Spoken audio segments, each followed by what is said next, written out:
Hello friends, કેમ છો? I hope કે તમે બધા મજામાં હશો.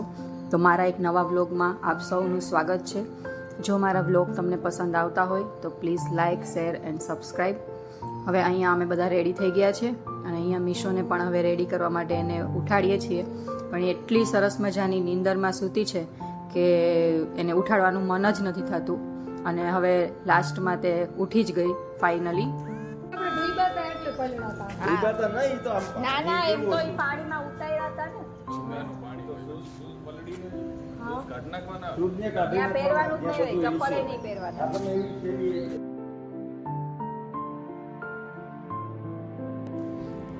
એકતા મોલ છે અને ત્યારબાદ આગળ જતા આ ન્યુટ્રિશન પાર્ક છે કે જે આ વ્લોગમાં તમને આગળ જોવા મળશે.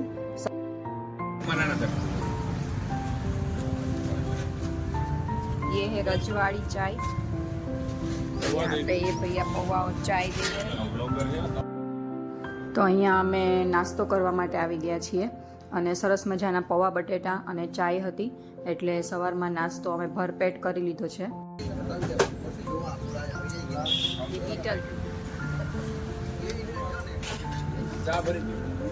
હાલો અને આ થઈ ગયું ને કમ્પ્લીટ. હવે શું લે શું મમ્મા ખાય?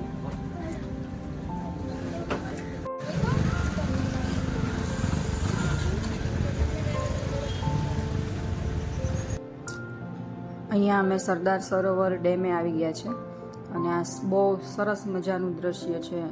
સામેની સાઈડ બધા પહાડો છે, વચ્ચે ડેમ છે અને એકદમ અદ્ભુત નજારો છે.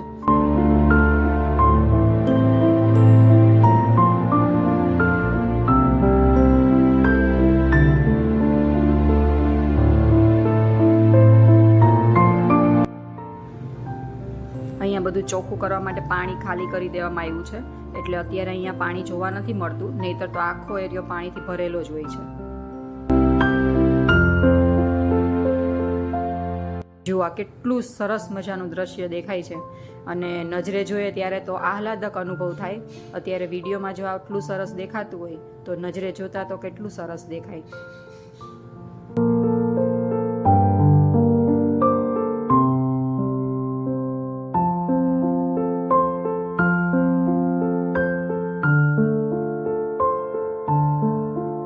સામે સરદાર વલ્લભભાઈ સ્ટેચ્યુ છે અને તેની ડાબી સાઈડ ત્યાં કેક્ટસ ગાર્ડન પણ છે, પણ અમે ત્યાં ગયા નહોતા.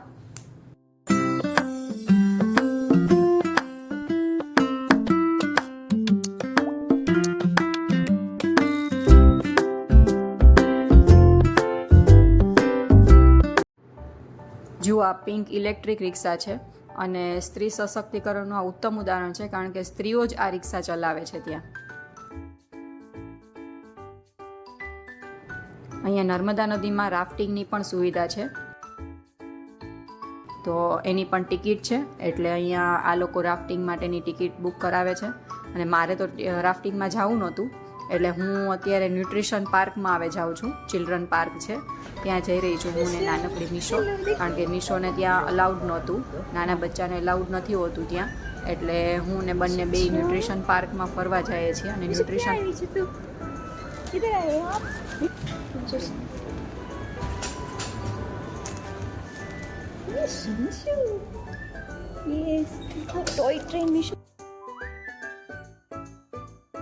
પેલા લોકો રિવર રાફ્ટિંગમાં ગયા છે અને હું ને મીશો આ ટોય ટ્રેનમાં બેસી ગયા છે.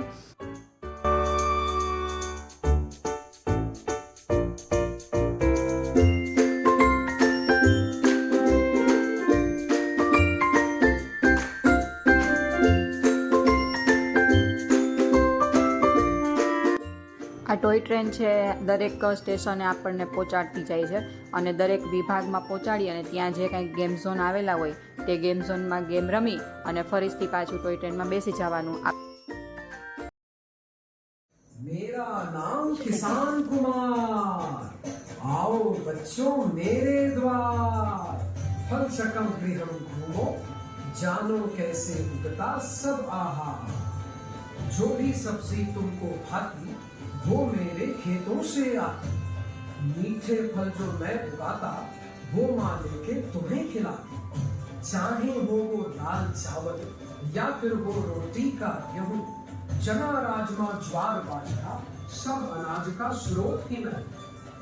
सुबह सुबह मैं जल्दी उठकर बीज लिए खेतों में जाता, हल बैलों के साथ मिलकर धरती को उपजाऊ बनाता। गाजर मटर पालक सर्दी में ही आते हैं, अंगूर आम तरबूज पपीते हम गर्मी में खाते हैं। स्थानीय मौसम अनुसार, तो यहाँ पे अलग अलग चार्ट के थ्रू बताया गया।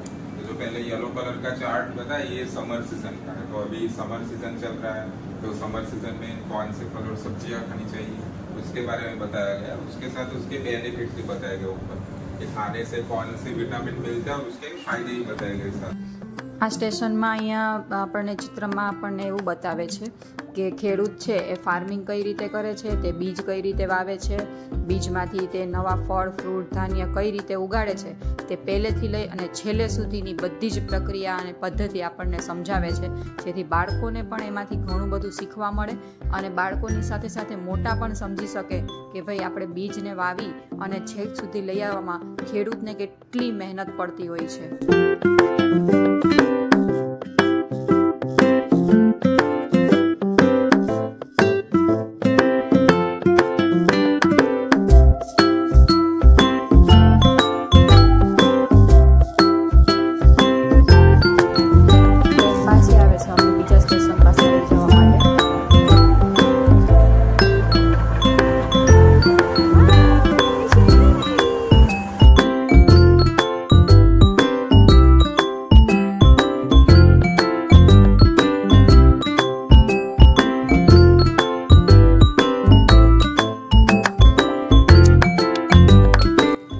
આગળ ટનલમાં સરસ મજાની મ્યુઝિકલ ફ્લાવર વેલી બનાવેલી છે.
આ સેક્શનમાં અહીંયા 3D વિડીયોઝ બતાવવામાં આવે છે. આપણે અહીંયા ઊભા રહેવાનું અને સામે આપણી સામે સ્ક્રીન હોય અને એમાં બધું 3Dમાં તમને બધું દેખાય, એટલે તમને એવું લાગે કે તમે વચ્ચે ઊભા છો અને તમે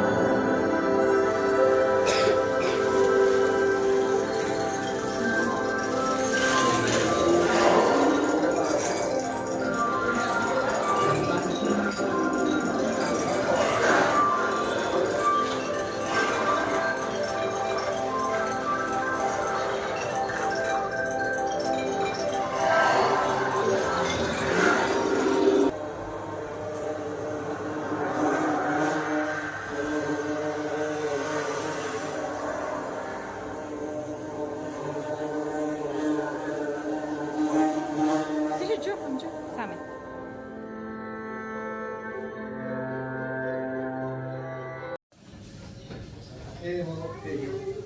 3D એનિમેશન પછી અહીંયા ભૂલભુલૈયાના વિભાગમાં આવી ગયા છીએ અને ભૂલભુલૈયામાં પણ એકદમ રોમાંચક છે.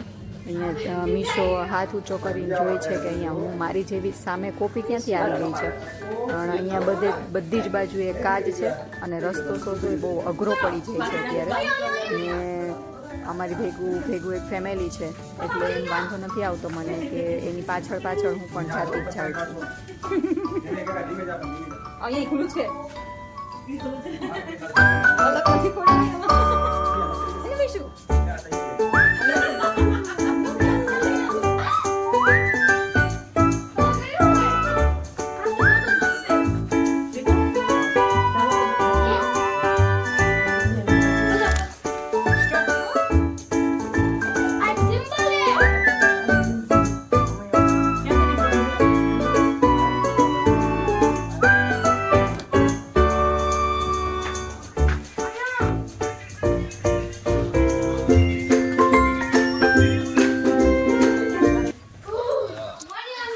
તો ફાઇનલી હવે અમે બહાર આવી ગયા છીએ અને ભૂલ ભૂલૈયાનો રસ્તો અમે પાર કરી